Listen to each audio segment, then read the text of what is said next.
Cela fera bientôt 22 ans, jour pour jour. Le 19 octobre 1995, le corps du juge Bernard Borel était retrouvé sans vie à Djibouti. Pendant 20 ans, la justice française soutiendra la thèse du suicide. Il faudra toute la ténacité de sa veuve, Elisabeth Borel, pour parvenir à une autre réalité. Bernard Borel a bien été assassiné. Dans la bande dessinée qui a pour titre Une affaire d'État, le journaliste David Servenet raconte l'histoire de ce drame et il est notre invité ce soir. Bonsoir. Bonsoir. Merci d'être avec nous. Une affaire d'État, octobre 1995. Le juge Borel est assassiné à Djibouti. Voilà pour le titre complet. Édition Delcourt, collection Noctambule. Vous avez beaucoup investigué en tant que journaliste, notamment pour Radio France Internationale, sur cette affaire. Qu'est-ce qui vous a incité à faire une bande dessinée, un roman graphique, peut-on dire aussi, sur cette affaire sensible? La frustration. Quand on est journaliste d'enquête, très souvent on accumule beaucoup de faits, de données, etc. Et quand on travaille avec les médias dits traditionnels, on est toujours un petit peu frustré parce qu'en fait on utilise une toute petite partie de cette masse d'informations. Et grâce à la bande dessinée, on parvient aujourd'hui à faire un récit assez simple d'une affaire qui est quand même assez complexe, où il y a beaucoup de données. On peut en reparler notamment sur l'aspect médico-légal, la médecine légale, qui a permis de faire beaucoup avancer ce dossier. Et donc je me suis dit, c'est intéressant de profiter de la bande dessinée pour reparler de cette affaire que les gens finalement connaissent pas très bien aujourd'hui et où il y a une vérité un petit peu incontournable qui est que Bernard Borel est le 3e magistrat dans l'histoire de la Ve République à être assassiné. Il est mort en service, comme on dit. 3e depuis la Seconde Guerre mondiale. Absolument, depuis la Seconde Guerre mondiale. Et donc il est mort en service. C'est quand même une affaire importante et qui n'a toujours pas été résolue. Donc tout ça nécessitait sans doute de faire une bande dessinée. Alors on voit les planches qui défilent à l'antenne. On a vu aussi la veuve du juge Borel. On a vu son garçon aussi. Qui est au juste le juge Bernard Borel? Que fait-il à Djibouti le jour où il est retrouvé mort? Alors, c'est un magistrat qui est détaché au titre de la coopération, comme le sont un certain nombre de fonctionnaires.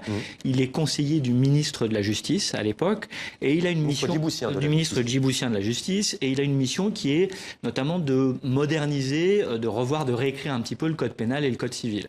Et puis il s'occupe aussi, et ça c'est un aspect un peu plus souterrain, on va dire, de son travail. Il s'occupe aussi d'être un peu un magistrat de liaison entre les magistrats parisiens qui travaillent notamment sur des affaires terroristes assez importantes qui ont eu lieu à Djibouti, des attentats qui ont eu lieu à Djibouti et qui ont fait parmi leurs victimes notamment des Français. Et donc il sert un peu de magistrat de liaison, donc il est aussi au courant de pas mal d'affaires, on va dire, un peu sensibles. Alors la bande dessinée commence avec des gendarmes qui retrouvent cette voiture dans laquelle on a retrouvé le corps du juge. Vous nous emmenez dans les méandres d'un véritable serpent de mer judiciaire que vous allez nous raconter ce soir. D'abord, quels sont les acteurs qui ont tout fait pour entraver l'enquête? Alors, je dirais presque tout le monde. C'est ça qui est d'ailleurs assez fascinant dans cette histoire. C'est-à-dire que dès le départ, les enquêteurs, donc les gendarmes de la prévôté, c'est-à-dire ceux qui sont chargés d'enquêter sur tous les délits ou crimes dont les militaires français peuvent être les auteurs ou les victimes, ils découvrent Bernard Borel, le corps un petit peu calciné au pied d'une falaise, donc juste en dessous de là où on a découvert sa voiture, dans un lieu un peu désertique. Un peu retiré à 80 km de la ville. Et là, d'emblée, le constat de scène de crime, comme on dit dans le jargon judiciaire, est très mal fait. Bon, premier point. Ensuite, les experts médico-légaux, les médecins légistes, il va y avoir plusieurs expertises qui vont se dérouler dans les années qui suivent, qui interviennent, font aussi toujours un travail qui est assez parcellaire. Et finalement, on va se rendre compte, après une énième expertise qui est menée par 3 experts, dont un expert étranger, pour qu'on soit sûr de leur impartialité, là on se rend compte que en fait, Bernard Borel n'a pas pu se suicider.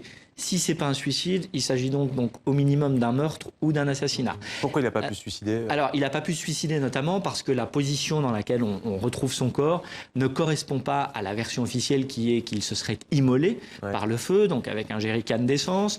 On retrouve aussi 2 produits de type sur son corps, des traces de 2 produits. Or, sur place, on ne retrouve qu'un seul produit, par exemple. Et puis, on va retrouver aussi 2 traces de fracture, une sur l'avant-bras gauche, qui correspond à ce que les médecins légistes appellent une fracture de défense. Donc, il se serait défendu face à un coup qu'on lui porte. Et une autre fracture sur la tête, là derrière, qui là est un enfoncement où on voit bien qu'il a été assassiné. Enfin, qu'il a été en tout cas au minimum assommé. Et au moment où en fait il est où son corps est carbonisé, lui est inanimé. Donc on voit mal comment quelqu'un d'inanimé peut évidemment se mettre le feu. Comment l'enquête va-t-elle être entravée? Vous racontez notamment des pièces à conviction sous scellé qui ont été détruites. Par qui et de quoi s'agissait-il? Alors ça, c'est le dernier épisode en date qui est assez récent, qui remonte à 1 an et demi maintenant. Ouais.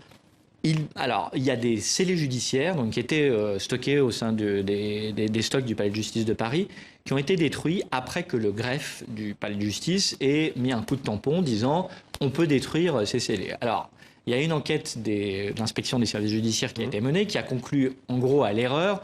Sauf qu'on se dit quand même c'est assez étrange que ça touche justement ce dossier en détruisant en plus des pièces qui étaient quand même assez importantes. Ce sont des empreintes notamment digitales et des traces d'ADN qui permettent de confondre les coupables. Voilà, si on les retrouve. Et un short aussi quand même. Enfin voilà, il y a plusieurs scellés comme ça qui ont été détruits. C'est un énième dysfonctionnement dans ce dossier qui est quand même pas tout à fait ordinaire. Qui avait intérêt à assassiner le juge Borrell et pourquoi ? Alors ça, c'est la grande question. Ismaël Omar Guelleh, le président actuel de Djibouti, a toujours dit que c'est une affaire franco-française, renvoyant les Français à leurs responsabilités. On sait aujourd'hui, dans les hypothèses qui sont évoquées, que c'est vraisemblablement une espèce de coproduction franco-djiboutienne. Il ne faut pas oublier que Djibouti, c'est un pays qui est très important pour la France d'un point de vue stratégique. Il est situé dans l'est de l'Afrique, c'était plutôt un petit pays. C'est un petit pays, mais c'est un pays qui contrôle quand même la route du pétrole, en partie, vu sa position géographique. C'est aussi un pays où la France a une station d'écoute depuis des décennies qui permet d'écouter l'ensemble de la zone du Moyen-Orient. Autant vous dire que depuis le 11 septembre, c'est devenu quand même un centre névralgique. Une base militaire française. Et il y a une base militaire qui est une des plus importantes avec la base de Libreville au Gabon, de Bangui ou la base de Dakar. En fait, c'est une des 4 bases stratégiques de la France quand elle veut se projeter en Afrique. Voilà.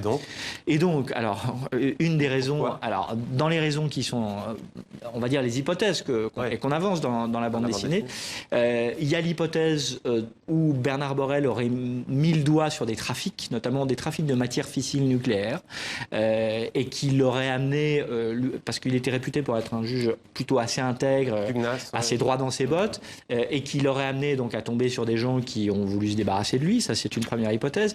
Il y a aussi, on sait qu'au pouvoir à Djibouti aujourd'hui, il y a un clan qui est un clan affairiste qui s'est beaucoup enrichi.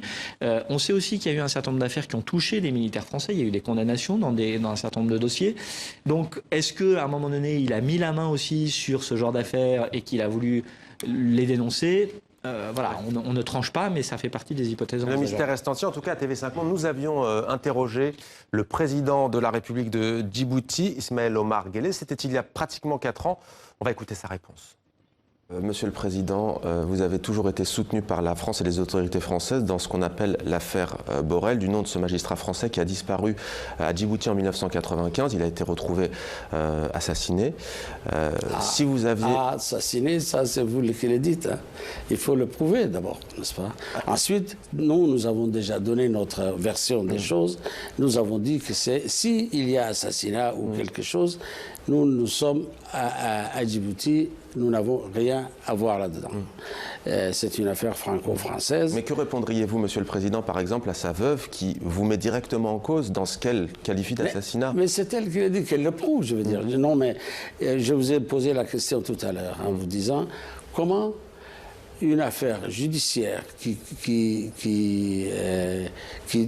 dure depuis 15 ans n'a jamais été présentée devant un tribunal. Pourquoi? Cherchez, vous trouverez la réponse là. Mais s'il y a un témoin clé qui veut témoigner, vous... Mais où il est? Où il est? Au Yémen, non? Non, pas du tout. Non. Tout ça, c'est des histoires inventées. Là. Voilà, une réaction. Est-ce que les choses ont changé aujourd'hui? Pas vraiment. Ismaël Omar Guelleh campe toujours sur la même position, on l'a entendu. C'est à la France de faire la lumière. Hein. Voilà, c'est ça. Ce qui n'explique pas quand même le président de Djibouti, c'est que lui-même et les autorités du pays judiciaires ont essayé de récupérer le dossier français, de se le faire communiquer pour pouvoir le juger à Djibouti. Et une fois que vous avez jugé une première fois, il y a un principe du droit qui s'appelle le non bis in idem qui dit qu'on ne peut pas juger une deuxième fois. Donc on aurait jugé ça tranquillement à Djibouti et l'affaire était terminée. Bon, voilà. Octobre 1995, Jacques Chirac est président de la République française depuis quelques mois. Quelques mois. Oui, tout à fait. Son rôle dans cette affaire, puisqu'il apparaît sur la couverture, il serre la main à son homologue djiboutien. Alors, Jacques Chirac a œuvré en quelque sorte en complicité avec Ismaël Omar Guelleh pour faire en sorte justement d'étouffer un certain nombre de choses. On a récupéré un certain nombre de notes, notamment du cabinet de Jacques Chirac, de son conseiller Afrique de l'époque, Michel de Bonnecorse, qui montrent bien qu'il y a une volonté de ne pas vraiment faire la lumière sur toute cette affaire. Vous êtes un jour convoqué par votre employeur Radio France Internationale pour vous annoncer, on est quoi, en janvier 2007 oui. Et là, on vous annonce que vous ne vous occuperez plus, on te dit, tu ne t'occuperas plus non seulement de cette affaire, mais toutes les affaires africaines. Ça veut dire quoi? C'est une affaire qui s'inscrit dans ce qu'on appelle la France-Afrique? Ah bah oui, parce que alors là aussi, il se trouve que par la suite, moi j'ai retrouvé des documents, notamment des télégrammes diplomatiques, où l'ambassadeur de France à Djibouti réclame ma tête, relayant ainsi le discours d'ailleurs du président Ismaël Omar Guelleh, qui a dit il faut qu'on arrête, il faut que ce journaliste de RFI arrête de travailler, etc. Et ces ordres ont été répercutés via l'Élysée puis ma hiérarchie. Et un jour, effectivement, on me dit tu arrêteras de travailler sur l'affaire Borrell sans l'expliciter, sans raison. Alors c'est un roman graphique, une bande dessinée palpitante. Un mot du dessin tout de même, Thierry Martin. C'est vraiment très précis, on reconnaît quasiment toutes les personnes. Là, c'est pas purement fortuit pour le coup, les ressemblances. Pourquoi ce choix? Alors, ce choix, c'est un choix à la fois graphique, et puis il se trouve que Thierry Martin, c'est un dessinateur extrêmement doué qui vient du dessin animé, qui a longtemps été storyboarder, comme on dit. Et donc, moi, je trouve que c'est la grande qualité graphique de ce récit. Il est parvenu à très bien découper l'histoire, à la rendre extrêmement fluide. Alors qu'encore une fois, il y a plein de détails qui sont compliqués. Quand vous lisez un rapport d'une centaine de pages, un rapport médico-légal, il y a plein de termes de jargon, enfin c'est compliqué à comprendre. Là, c'est beaucoup plus simple. Et là, c'est beaucoup plus simple par le dessin, en fait. Et vous terminez par un entretien croisé avec la veuve du juge Borrell qui dit « Je ne veux plus être une victime ». Il y a également l'avocat de la veuve Borrell qui témoigne, qui est là.